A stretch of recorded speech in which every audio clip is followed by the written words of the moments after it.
TGB Angkatan 9 dari SDN Parasuda 2, Kecamatan Pocentrak, Kabupaten Pasuruan.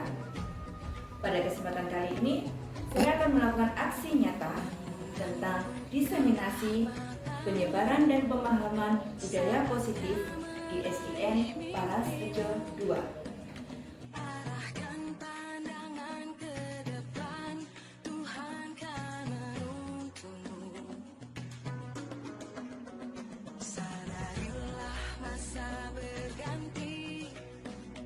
Assalamualaikum warahmatullahi wabarakatuh. Masih semangat Bapak Ibu Guru? Mana semangatnya? Ya. Mana semangat kita? Ini semangatku. Iya, terima kasih semua. Saya ucapkan terima kasih banyak kepada Bapak dan Ibu Guru semua yang telah hadir mengikuti kegiatan saya, yaitu diseminasi menyebarkan pemahaman dan penerapan pengalaman budaya positif. Saya Devi Purnikasari, CGP atau calon guru penggerak Angkatan 9 dari SDN Parasuda 2, Kecamatan Pocentrak, Kabupaten Pasuruan. Di sini saya akan memaparkan beberapa tentang budaya positif, diantaranya yaitu ada konsep inti. Konsep inti budaya positif di sini ada beberapa hal, yaitu diantaranya ada 8 konsep. Diantaranya yaitu ada perubahan paradigma belajar. Yang kedua ada disiplin positif. Yang ketiga ada nilai-nilai kebajikan. Yang keempat ada kebutuhan dasar manusia. Yang kelima ada motivasi perilaku manusia. Yang keenam ada posisi kontrol guru. Yang ketujuh keyakinan kelas. Dan yang terakhir segitiga restitusi. Nah, kedelapan ini nanti kita akan bersama-sama mengulas satu persatu. Sebelum kita melanjutkan, saya ingin kita untuk SDN dulu biar tambah semangat. Mohon Bapak dan Ibu Guru untuk berdiri sebentar.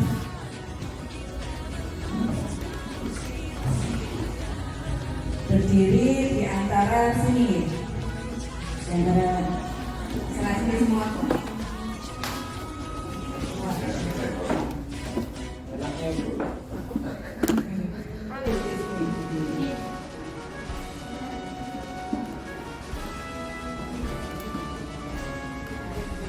Yang di kanan dan kiri, kanan dan kiri dikualik. Kanan dan kiri itu nanti sebagai yang mengawasi tengah, kelompok tengah. Dan tengah ini adalah Bu Ayu, itu sebagai sopirnya. Ya. Dan yang ketiga ini Bu Puput, Bu Yuli dan Pak Dar nanti menghadap ke belakang.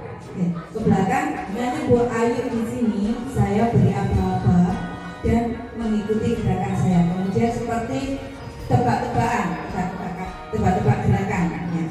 Apakah sampai pada Pak, apakah gerakan nanti sama? Mungkin kurang, mungkin Bu Dina saja gabung dari sini, Bu Ayu agak maju sini aja. Bu Dina dan Bu Sakina. Bu Sakina sebelah sana, selatan Bu. Sini Bu Ayu. Biar lebih panjang. Yang mengawasi, yang melihat adalah Bu Dwi, Pak Dani dan Pak Hari. Untuk Bu Dina, Bu Sakina, Bu Puput, Bu Yuli dan Pak Jan menghadap ke belakang.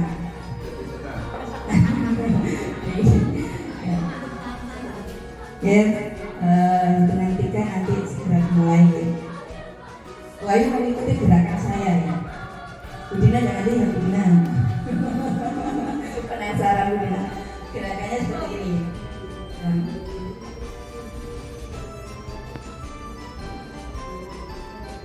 Coba Bu Ayu gerakan.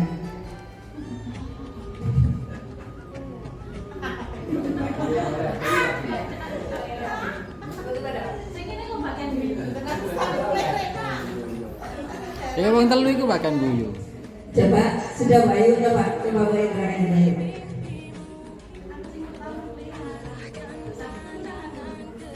Oke.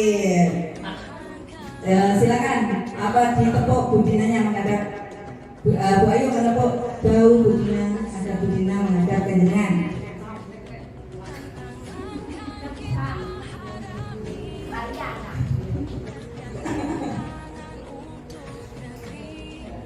Tirukan ke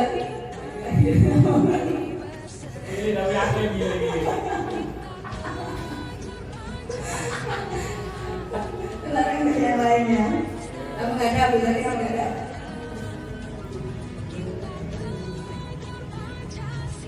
Iya toh. Bisa menyampaikan ke temannya.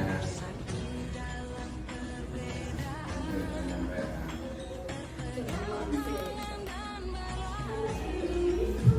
disampaikan.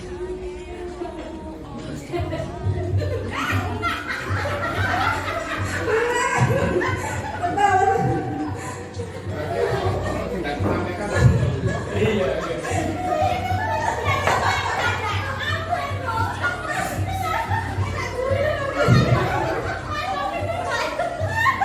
Tunggu, Padar.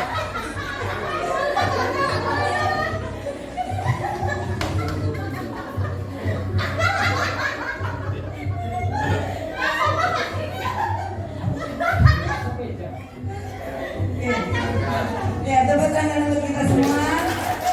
Silakan duduk kembali. Untuk Bu Ayu dan Pak Tar, silakan ke depan dulu.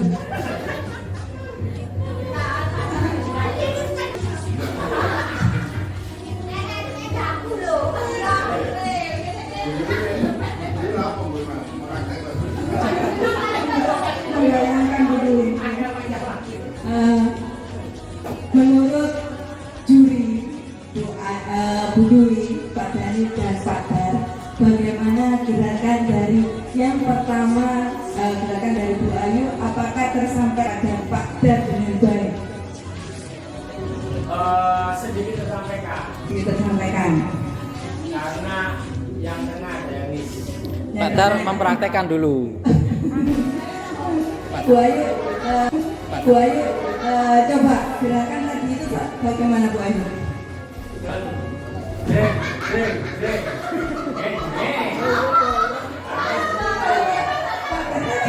Pak Dar bagaimana tadi Pak Dar?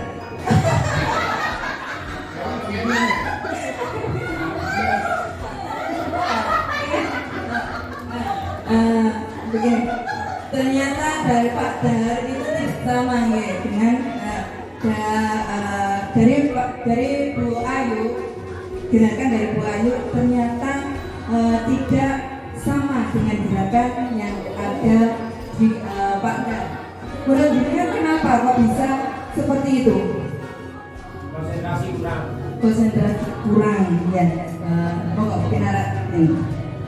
Gerakan tadi apa yang kita lakukan tadi menggambarkan kalau memang manusia itu menyampaikan, kalau kita menyampaikan kepada makhluk lain itu tidak mudah oleh orang lain. Salah mengartikan, ya, butuh waktu untuk bisa memahaminya. Kita pun sebagai pendidik juga seperti itu dalam memberikan pembelajaran. Kan ada anak didik yang perlu perhatian kita kadang-kadang ya, membutuhkan pembelajaran atau memahaminya lebih dari siswa yang lainnya. Jadi kita tidak boleh menekan kepada anak harus mengikuti kita. Ya. Kebutuhan siswa tersebut, ya, yang kita ajarkan kepada siswa, ya, berbagai macam kebutuhan pembelajaran itu termasuk pada pembelajaran paradigma baru, yang mana pembelajaran itu berdiferensi sehingga peserta didik belajar sesuai dengan kebutuhannya berdasarkan tahap perkembangannya sesuai teori psikologi modern untuk mewujudkan profil pelajar Pancasila. Jadi kita tidak tidak hanya mengajarkan satu arah saja, akan tetapi kita berusaha untuk memberikan kepada siswa itu berbagai metode pembelajaran agar siswa itu bisa memahami pembelajaran atau materi yang kita sampaikan. Karena seperti tadi, kita hanya gerakan seperti itu saja ternyata tidak tersampaikan. Ya. Nah, mewujudkan profil pelajar Pancasila, diantaranya apa saja Bapak Ibu? Profil pelajar Pancasila. Pertama, beriman. Okay. Yang kedua, berkebinekaan global. Yang ketiga, gotong royong, kreatif. Yang kelima, bernalar kritis. Yang keenam, mandiri. Miskonsepsi tentang teori kontrol. Menurut Bapak Ibu, ilusi guru mengontrol murid itu bisa nggak ya? Harusnya bisa. Ya. Menurut yang lain berbeda. Apakah setuju dengan guru mengontrol murid? Setuju. Mengawal. Ya, pada kenyataannya memang kita seringkali mengontrol murid, seumpama contohnya siswa melanggar peraturan, ya, melanggar peraturan sekolah seperti mungkin datang terlambat, kita panggil, kita berikan kita berikan konsekuensinya. Anakku akhirnya apa? Nurut dengan saran kita, nurut dengan apa yang kita berikan. Tapi pada kenyataannya, apakah itu akan berlangsung lama? Tidak. Karena kenapa kok bisa tidak? Tergantung siswanya.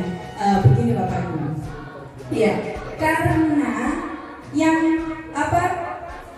kita berikan ke anak itu penekanan, kita kontrol anaknya, tetapi dia melaksanakan apa yang kita tekankan, pengaruhkan kepada siswa itu karena terpaksa dia. Akhirnya jika seandainya tidak ada bapak ibu guru itu, dia akan melakukan lagi.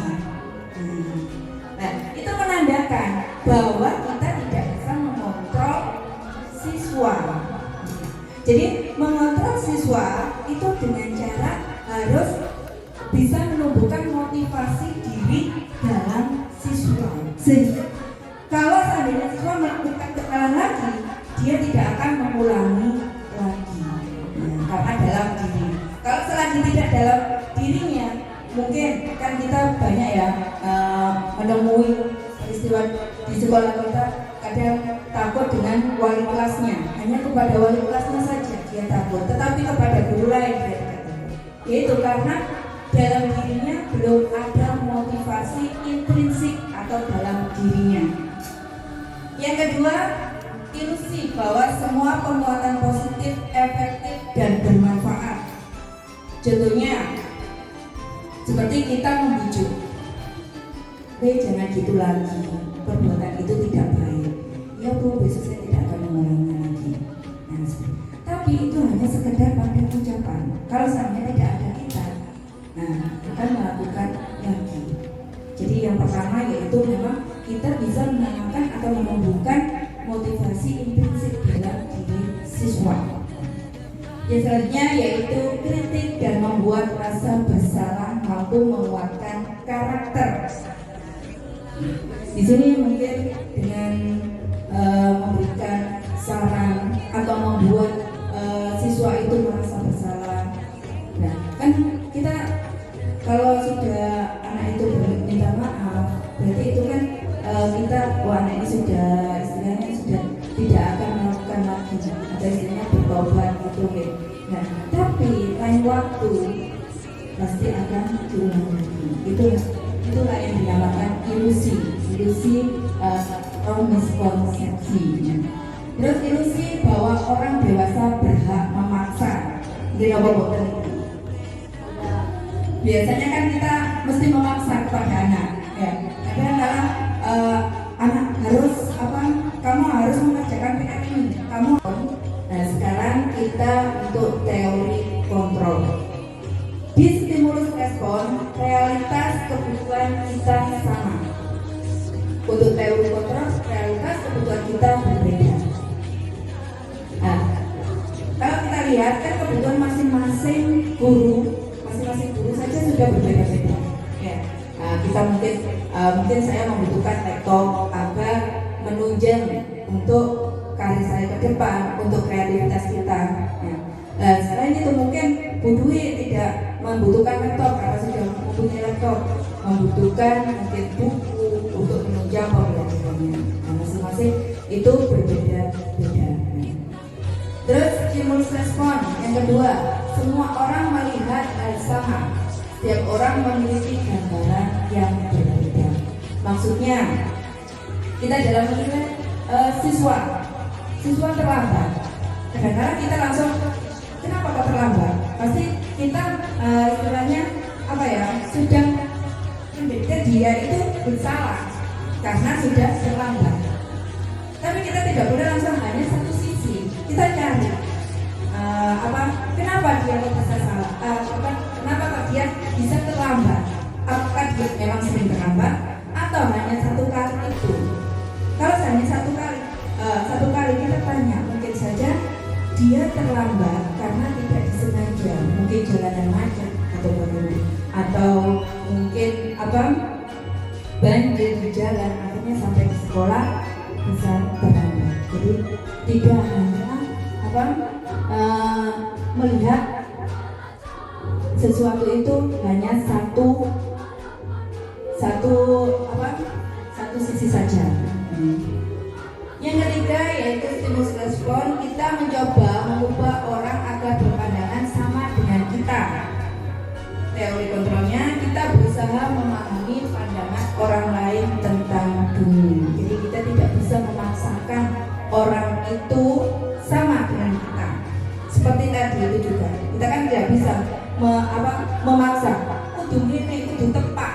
Nah, kita tidak boleh, ya, karena masing-masing orang itu mempunyai tujuan atau maksud yang akan dicapainya. Nah, itu berhubungan juga dengan motivasi intrinsik dalam dirinya sendiri. Contohnya, ada guru yang sering terlambat. Kita tidak bisa memaksakan. Ayo harus jangan terlambat. Walaupun sampai kapanpun, kalau kita cuma memerintah, istilahnya koar-koar saja. Nah, tapi dalam diri guru tersebut tidak ada niatan untuk datang lebih pagi, kan juga percuma. Sama dengan murid tadi, harus ada motivasi intrinsik dalam dirinya. Terus yang keempat yaitu orang lain bisa mengontrol saya. Nah, teori kontrolnya hanya Anda yang bisa mengontrol dirinya sendiri. Nah, ini tadi yang maksud dari yang saya maksud tadi. Jadi hanya dirinya sendiri yang dapat mengontrol agar menjadi lebih baik atau berubah. Tidak bisa orang lain untuk berubah. Mungkin orang lain bisa memberikan saran saja. Kalau saran itu tidak bisa kita terima, ya tidak akan bisa terwujud juga. Terus yang selanjutnya, saya bisa mengontrol orang lain. Bukan ya, pemaksaan ada pada saat rujukan gagal. Teori kontrolnya, kolaborasi dan konsensus menciptakan pilihan-pilihan baru. Jadi di sini mungkin dengan kerjasama, sesama kolaborasi dengan teman sejawat, mungkin dengan saran-saran, ya, kita hanya bisa menyarankan kepada teman agar apa yang mungkin tidak sesuai dengan kesepakatan, kita memberikan saran. Kalau orang lain itu berubah, itu hanya dirinya yang bisa merubahnya.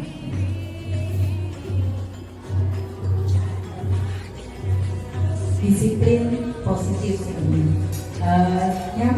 Kira-kira apa ya yang jenengan sedaya ketahui tentang disiplin. Datang tepat waktu, saged kewajiban. Ya, disiplin di sini itu belajar. Disiplin positif belajar bertanggung jawab tanpa adanya suatu paksaan. Untuk memunculkan tidak ada suatu paksaan kepada peserta didik, tugas gurulah yang berperan di sini agar menumbuhkan motivasi intrinsik dalam diri murid, sehingga nilai-nilai kebajikan universal tercapai. Nilai-nilai kebajikan itu apa saja? Nilai-nilai kebajikan itu diantaranya contoh nilai kebajikan institusi atau organisasi, contohnya pada profil pelajar Pancasila: beriman dan bertakwa pada Tuhan Yang Maha Esa, berakhlak mulia, berkebinekaan global, gotong royong, mandiri, kreatif, dan bernalar kritis. Selanjutnya, menurut program PYP,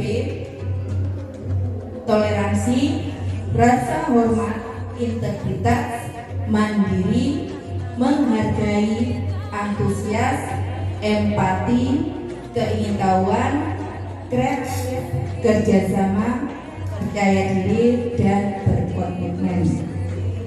Selanjutnya, keterampilan hidup, life skill, dapat dipercaya, lurus hati, pendengar yang aktif, tidak merendahkan orang lain, memberikan yang terbaik dari diri. Yang keempat tadi adalah kebutuhan dasar manusia. Kebutuhan dasar manusia adalah segala sesuatu yang kita lakukan untuk mendapatkan apa yang kita inginkan. Seluruh tindakan yang kita lakukan memiliki tujuan tertentu, dan semua usaha terbaik yang kita lakukan adalah dalam rangka agar kebutuhan dasar kita terpenuhi dengan baik. Kebutuhan dasar manusia itu diantaranya ada 5 kebutuhan manusia. Di antaranya yang pertama yaitu bertahan hidup, seperti makanan, pakaian, tempat tinggal, keamanan, dan kesehatan. Karena ini 5 kebutuhan dasar manusia, diantaranya juga murid kita. Kita bisa melihat setiap harinya mungkin dalam pembelajaran mungkin kita seringkali atau melihat anak kadang-kadang tidak aktif dalam pembelajaran, tidur, terus makan di saat kita menjelaskan, makan di dalam kelas, minum. Itu kita tidak boleh langsung menegur atau mendon langsung ke siswa, menyalahkan siswa. Karena apa? Itu merupakan kebutuhan hidup memang dia. Mungkin kebutuhan hidup dia tidak terpenuhi, mungkin dia belum makan, belum sarapan. Oleh karena itu mungkin kita panggil anak itu. Kalau kita langsung menegur di kelas, takutnya dia juga malu kepada teman-temannya. Mungkin nanti istirahat kita panggil, kenapa sampai seperti itu? Ya, karena itu merupakan kebutuhan untuk bertahan hidup. Mungkin dia lapar saat itu, mungkin dia haus saat itu. Yang kedua yaitu kebutuhan kasih sayang dan rasa diterima. Biasanya rasa diterima, dipedulikan, berbagi, kerjasama, menjadi bagian dalam kelompok. Mungkin ini bisa kita temui kadang-kadang dalam kelompok.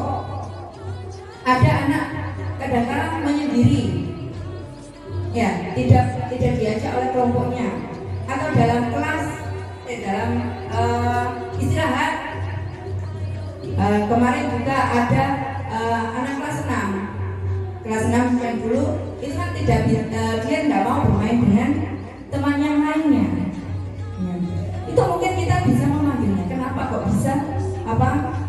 tidak mau bermain dengan temannya, apakah mungkin pindah atau kita membutuhkan bantuan kita untuk mendekatkan ke teman yang lainnya, karena dia semua manusia itu membutuhkan rasa kasih sayang. Mungkin dengan kita memperlakukan mereka dengan baik, mungkin dengan mendekatkan dia dengan teman-temannya, itu membuat dia lebih percaya diri. Yang ketiga, penguasaan. Harga diri, keinginan untuk dianggap, memimpin, prestasi, diakui dan didengar.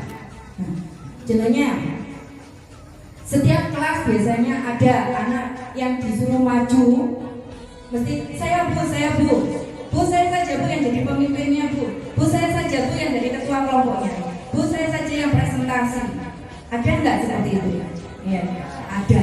Nah, itulah anak seperti itulah kepingin ya ada rasa kebutuhan untuk penguasaannya, kepingin diakui, kepingin dihargai, ya, kepingin ingin menonjol, kelihatan menonjol di hadapan bapak dan ibu, karena itu merupakan semua adalah kebutuhan manusia. Yang keempat yaitu kebebasan, mandiri, memiliki pilihan, mencoba hal baru, mampu mengendalikan arah dirinya, kebebasan. Biasanya ini anak-anak kan kadang-kadang setelah pembelajaran atau sambil menunggu temannya yang belum selesai itu berkeliaran dalam kelas, ya pada seringkali. Ya itu namanya kan anak, kepingin dia itu bebas. Maka dari itu kita sebagai pendidik, ya, karena kita itu harus berpihak pada murid. Jadi kita dalam situasi itu kita bagaimana ya caranya agar anak-anak ini tidak semua berkeliaran. Mungkin aktivitasnya kita coba untuk aktivitas di luar bebas, atau yang selesai kita bebaskan mau apa mau menggambar atau apa, agar tidak mengganggu aktivitas dari siswa yang lain, murid yang lainnya. Ya, karena memang kebutuhannya untuk bebas ya, karena usia masih tahap paling umur 6 sampai 12 tahun, masih suka permainan. Yang kelima, kesenangan, bermain, humor, antusias dan tertawa. Nah ini, biasanya kan sukanya bermain saja anak susah itu, apalagi kelas rendah. Hanya mungkin 1 jam itu hebat sekali anak-anak bisa diam kalau kelas rendah. Itu kita cari bagaimana kalau seandainya pembelajaran itu sampai 2 jam. Mungkin 1 jam bisa di dalam kelas, mungkin 1 jamnya lagi kita bisa ajak mereka di luar dengan pembelajaran bermain. Tanpa terasa kan mereka tidak tahu kalau pembelajaran itu kita selipkan dalam permainan.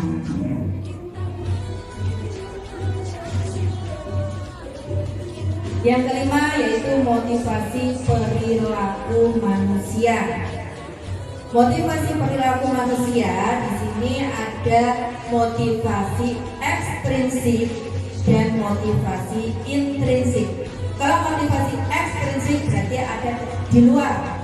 Kalau intrinsik dari dalam dirinya. Nah, untuk menghindari ketidaknyamanan atau hukuman, seperti tadi, mendapatkan hukuman. Kalau seandainya terlambat sekolah, langsung kita suruh lari. Nah, itu kan hanya sebentar saja, mungkin besok akan diulangi lagi. Nah, itu adalah motivasinya ekstrinsik, hanya di luar saja. Mungkin kalau tidak ada gurunya akan diulangi lagi seperti itu.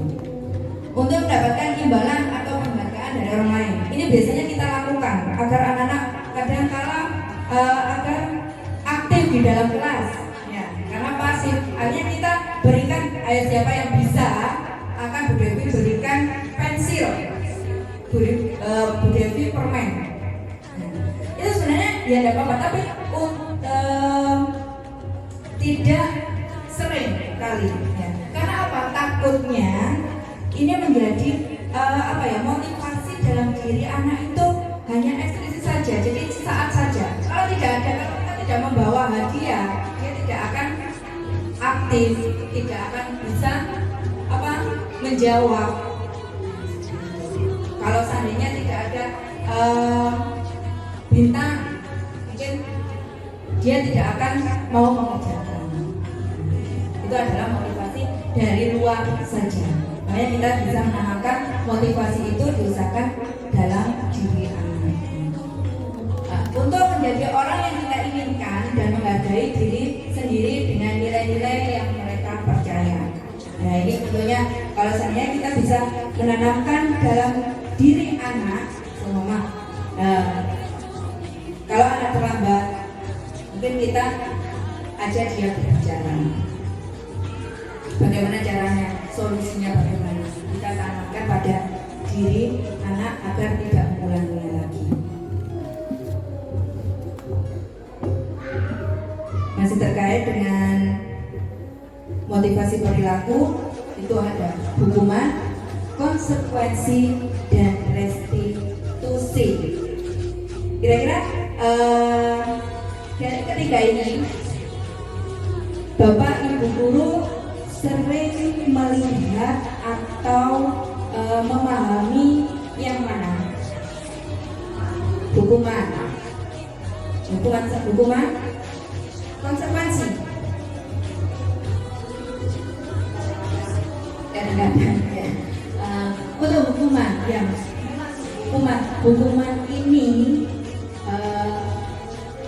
sangat istilahnya sangat mengerikan buat murid, ekstrim ya. Kalau konsekuensi ini masih bisa kita toleran ya. Kalau restitusi ini adalah hal yang baru pada mengikuti CGP ini baru saya mengetahui tentang restitusi. Saya ulas satu-satu. Hukuman ini apakah kita akan selalu meneruskan atau hukuman ini baik enggak untuk anak didik kita kira-kira? Baik. Mendidik, hukuman adalah yang mendidik. Oh gitu ya. Nah, hukuman di sini itu sekiranya itu dihindari, karena istilah hukuman itu sangat ekstrim atau tidak diperkenankan. Karena hukuman ini tidak terencana atau secara tiba-tiba. Mungkin anak tidak upacara atau tidak memakai atribut, langsung kamu melanggar aturan, lari 2 kali lapangan, seperti itu, tanpa mereka mengetahuinya secara tiba-tiba. Atau bisa kamu langsung membersihkan kamar mandi, seperti itu. Itu tidak diperbolehkan. Atau bersifat satu arah berupa hukuman fisik atau psikis. Walaupun itu hukuman itu tidak melalui hukuman fisik, tetapi namanya hukuman itu dicoba untuk tidak digunakan. Tapi ya.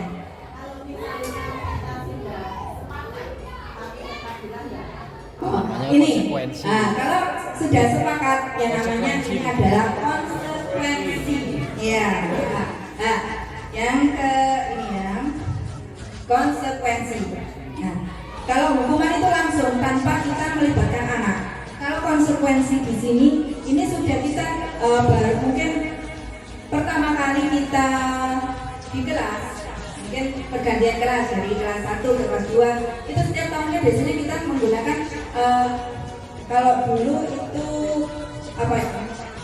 kesepakatan, tapi sekarang keyakinan, membuat keyakinan kelas. Apa saja, jadi yang menentukan bukan kita, tapi anak-anak bersama. Mungkin anak-anak yang keyakinan kelas yang kita buat dalam 1 tahun ini. Mungkin anak-anak bisa menuliskan pada kertas, langsung kita tempelkan. Nah, setelah itu mungkin kita bisa, kalau seandainya ini melanggar, apa konsekuensinya? Jadi anak juga yang menentukan konsekuensinya. Jadi konsekuensinya. Tapi konsekuensi ini diusahakan juga untuk berganti ke restitusi.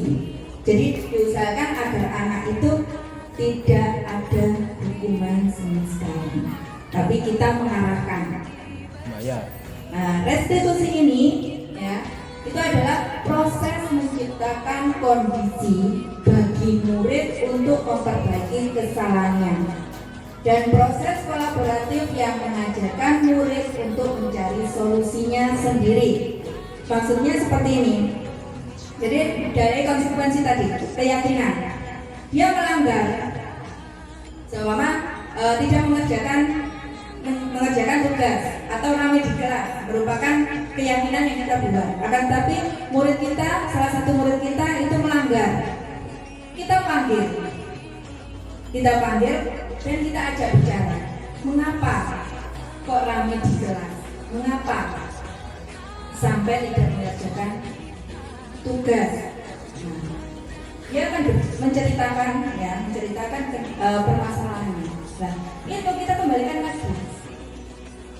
Bagaimana agar kamu tidak mengulanginya lagi? Apa yang harus kamu lakukan? Nah, jadi dengan cara yang halus. Mungkin kalau dia melakukan lagi, kita panggil lagi. Cara restitusi seperti ini. Jadi siswa yang menentukan atau memperbaiki kesalahannya, mencari solusinya sendiri.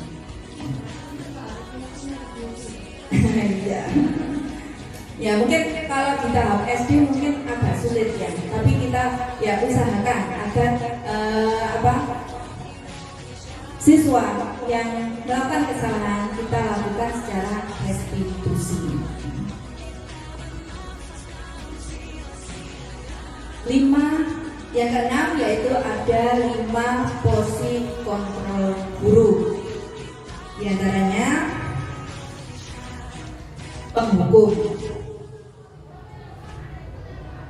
kedua pembuat merasa bersalah sebagai teman, pemantau, manajer.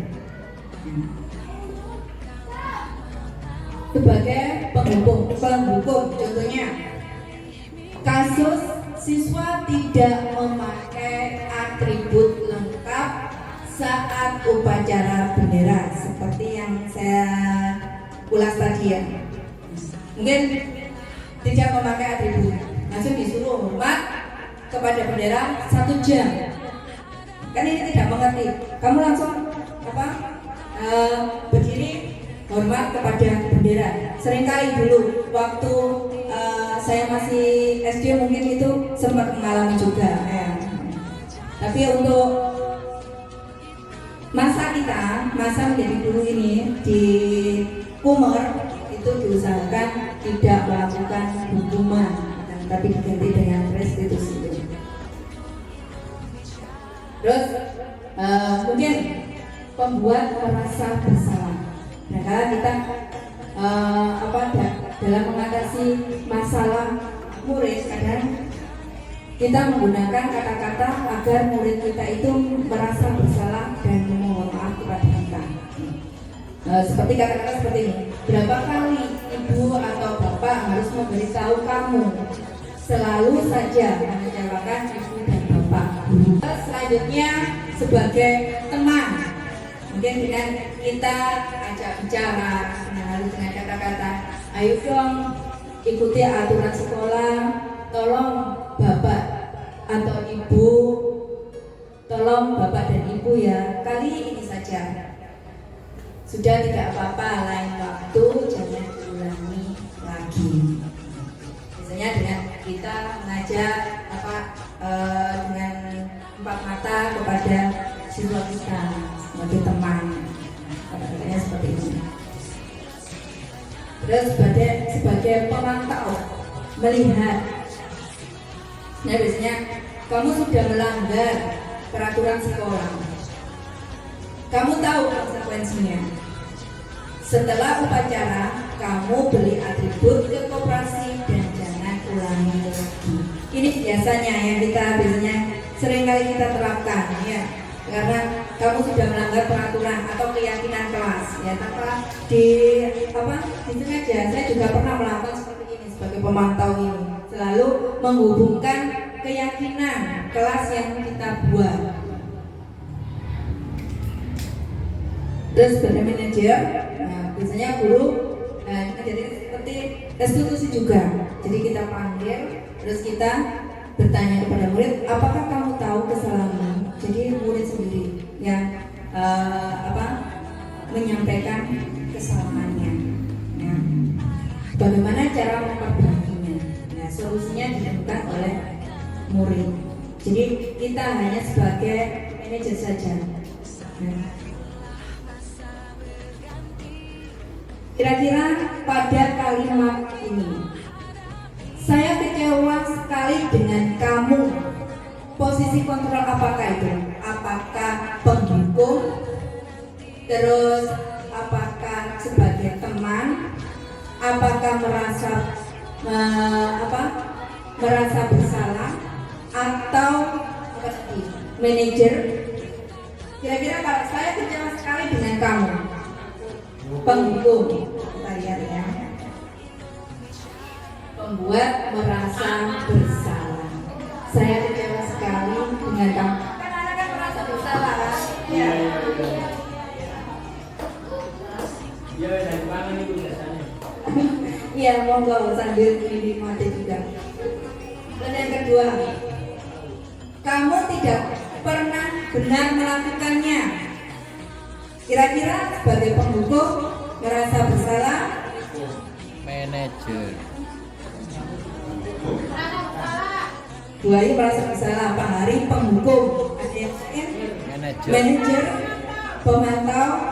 Kita lihat survei membuktikan penghukum benar Pak Hari. Ini bapak kita.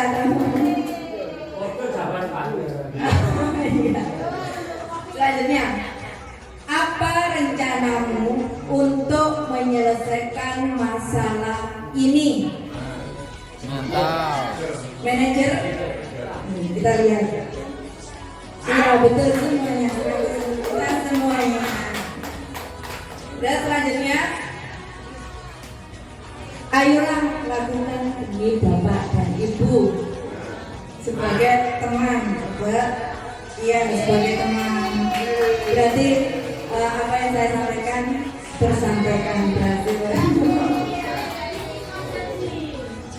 Kamu tidak pernah mendapatkan nilai jika tidak mengerjakan tugas. Penghukum, pemantau. Kok bisa? Karena ini kamu tidak pernah mendapatkan nilai jika kita memantau dulu. Ya. Iya, sudah. Iya. Nah, sekarang yang ketujuh, ya, keyakinan keras.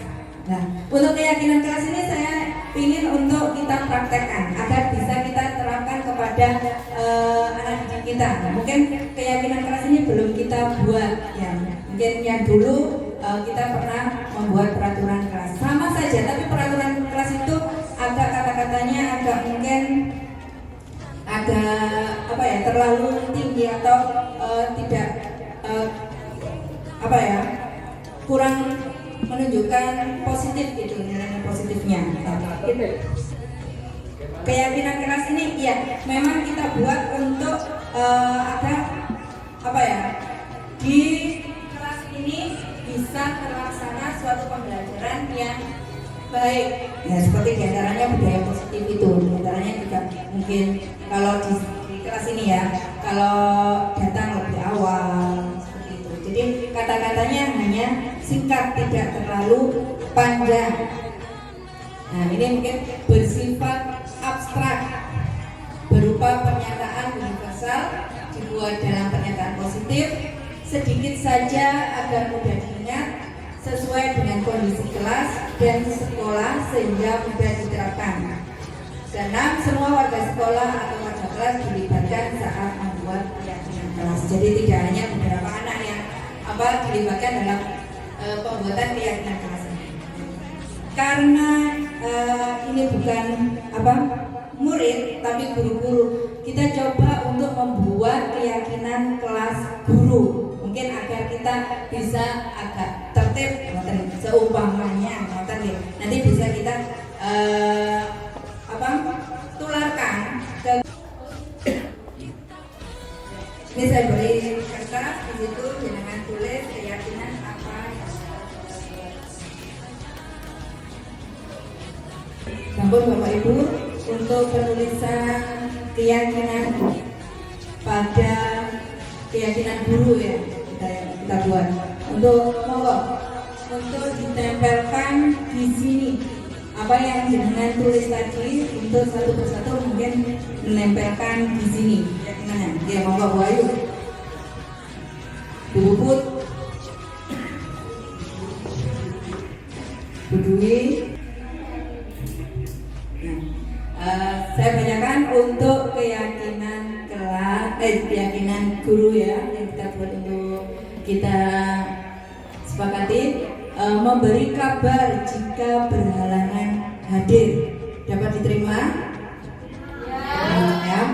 Terus cabut atau matikan listrik saat pulang sekolah, ya bisa ya. Terus melaksanakan piket sesuai jadwal, ya biasanya mungkin bisa kita sepakati mulai hari ini ya, untuk juga di depan untuk menyeberangkan anak-anak juga. Terus disiplin waktu, guru siap menyambut siswa di depan kelas pada saat bel berbunyi. Ini ada hubungannya dengan yang melaksanakan piket tadi juga ya. Terus melaksanakan keputusan rapat dengan baik. Jadi jika sudah diputuskan dalam rapat, jadi kita berupaya untuk melaksanakan dengan sebaik-baiknya. Jika seandainya ada kita tidak setuju, alangkah baiknya sebelum keputusan dibuat kita bisa untuk protes terlebih dahulu. Iya, Kang Guru terlebih. Terus membiasakan diri untuk tidak melanggar peraturan sekolah sekecil apapun. Membiasakan diri untuk tidak melanggar peraturan sekolah sekecil apapun. Ini peraturan maksudnya yang bagaimana ya? Ini Sinten? Mas Dani. Ini maksudnya yang bagaimana? Pokoknya kalau untuk masalah peraturan sekolah itu ya, walaupun kalau misalkan lambat, ya kalau tidak masuk ya sama. Oh, maksudnya ya peraturan kan kita pernah ya membuat peraturan itu setidaknya untuk dipatuhi ya, sekarang. Ya kita berupaya, karena kalau seandainya kita disiplin, kita melaksanakan disiplin positif, maka siswa kita akan menirunya. Karena yang pertama adalah guru, karena guru sebagai tauladan untuk siswanya. Kalau gurunya tepat waktu, pasti otomatis siswanya itu memberi contoh kita. Apalagi kalau kita sebagai aktor seperti kedatangan kita ditunggu dan suka kepada kita, otomatis apa yang kita lakukan akan ditiru oleh siswa kita. Apalagi tingkat SD selalu melihat gerak-gerik kita. Iya. Terus selanjutnya menerapkan disiplin pada murid dan kebersihan sekolah. Terus tidak melanggar aturan dan kesepakatan yang disepakati bersama. Mungkin ini maksudnya kalau kita sudah menerapkan seperti ini, mungkin kita harus melaksanakan dengan sebaik-baiknya. Karena kita juga sebagai guru pasti sebagai contoh buat murid kita. Dari berapa ini ya? 6, 7, 8, 9 ya. Apakah setuju kita sepakati keyakinan kita pada siang hari ini? Apakah ada yang tidak berkenan untuk keyakinan ini? 9. Setuju? 9. Nah, sudah kita sepakati bersama keyakinan guru ya. Itu ada 9 poin yang kita sepakati dan kita usahakan untuk melaksanakan dengan sebaik-baiknya. Setelah kita membentuk keyakinan kelas selanjutnya yaitu yang ke-8, segitiga restitusi. Nah, ini adalah hal yang baru buat kita.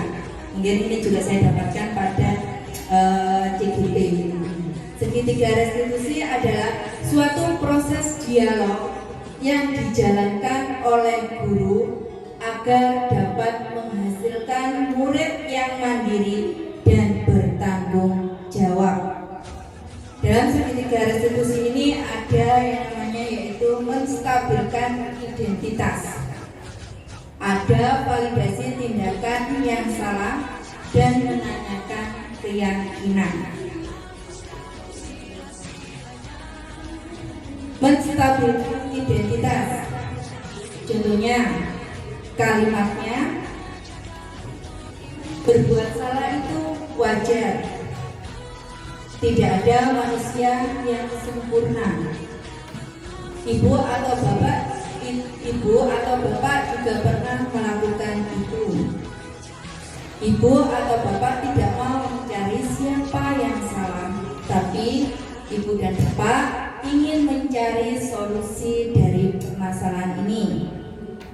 Kamu berhak merasa begitu.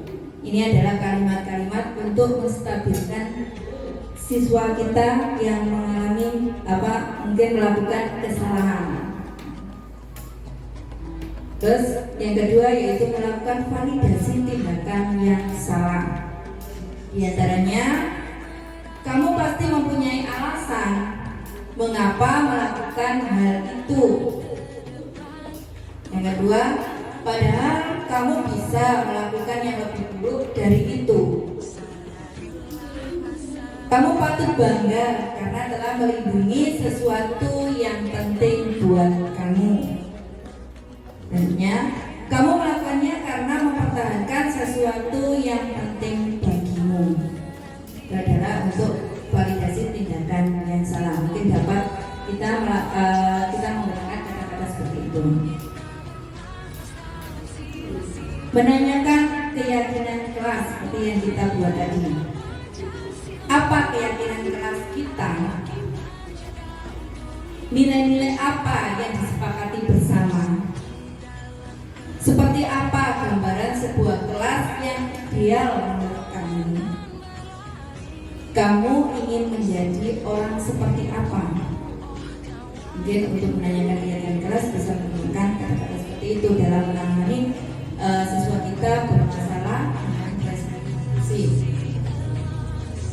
Lanjutkan, yaitu contoh penerapan segitiga restitusi. Ini saya lakukan pada kelas 3. Saya coba untuk melakukan segitiga restitusi pada anak yang mengalami permasalahan atau melanggar suatu aturan atau keyakinan kelas 3. Kita dengarkan ya.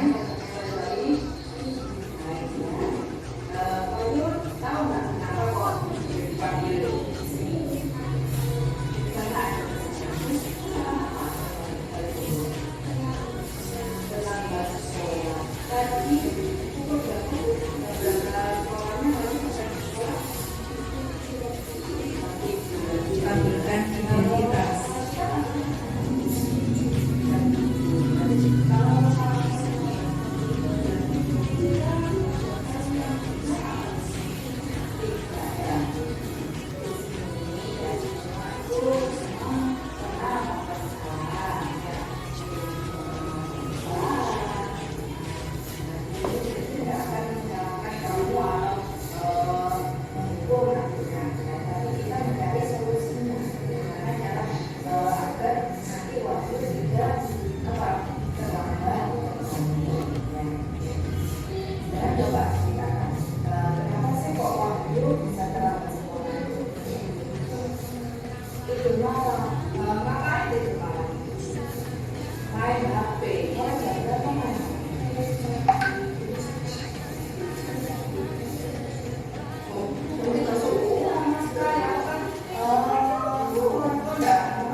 dan dipanggil untuk tidak terlambat dan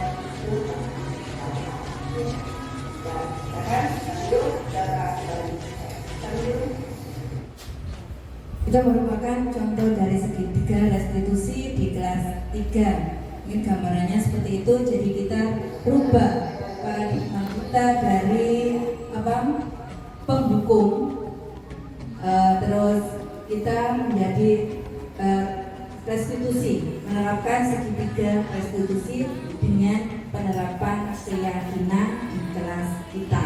Jadi siswa yang memberikan solusi atas kesalahannya. Kita memang mencoba. Untuk selanjutnya ini saya akan membagi kelompok menjadi kelompoknya dua-dua. Kita praktekkan segitiga restitusi. Nanti ada yang menjadi guru dan ada yang menjadi murid. Terus nanti yang sudah menjadi guru mungkin bisa menjadi murid. Nanti semua tidak bergantian, tapi secara bersama-sama kita mempraktekkan. Jadi masing-masing mempraktekkan sendiri-sendiri. Mungkin nanti Bu Dina dengan Bu Sakina, terus Bu Ayu dengan Bu Puput, mungkin Bu Dwi dengan Pak Dar. Selamat pagi Ali. Nggih, guru Pak Ali. Itu lagi kuning. Iya, langsung. Kenapa Ini tadi Kak Guru masuk ke kelas. Dan ini waktunya jam 3. Dari ketiga penanggung, satu di antaranya ada yang tidak itu.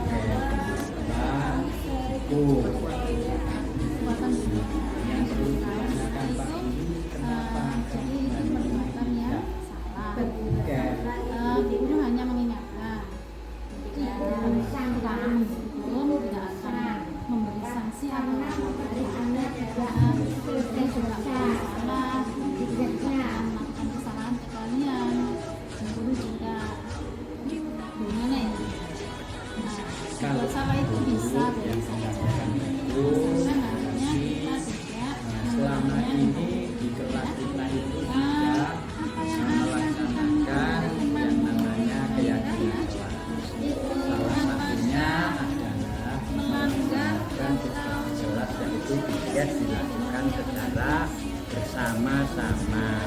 Itu artinya kebersamaannya selalu terjaga. Nah, kalau ternyata itu hari ini melanggar atau tidak melaksanakan keyakinan yang telah diyakini di dalam kelas ini, berarti Ciko itu merasa atau istilahnya melakukan satu kesalahan. Nah, maka dari itu apa yang sudah kita yakini kita kesepakatan kelas itu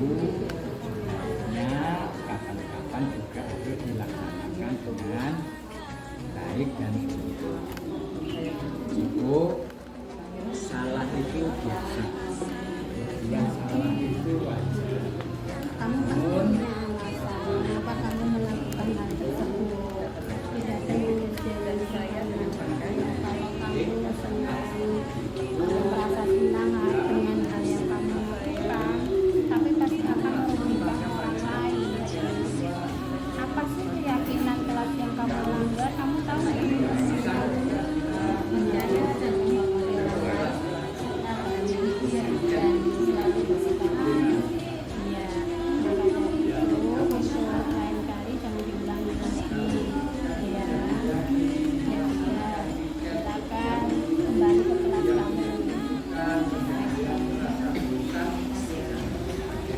Salah itu wayang nangis ya, wayang dit nangis ya. Saya tidak melakukan. Apa mungkin bisa juga dengan temannya? Itu kemarin bagian menyapu, nah biar nggak bosan, akhirnya hidupnya itu bagian ngepel.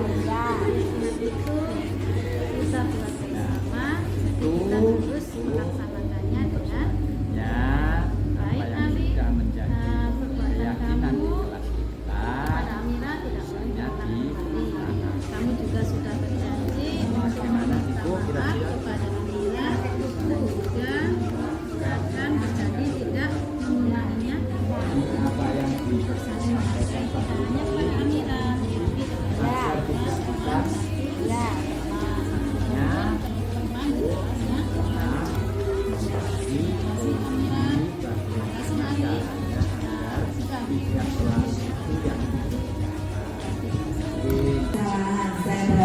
agar bisa diterapkan di kelas Bapak Ibu masing-masing. Nah, itu dari saya materi yang terakhir. Sebelum saya tutup kegiatan ini, saya sebagai calon guru penggerak angkatan 9 mohon maaf sebesar-besarnya apabila ada kata atau penjelasan yang kurang jelas dari saya mohon maaf yang sebesar-besarnya. Akhirul kalam, wassalamualaikum warahmatullahi wabarakatuh.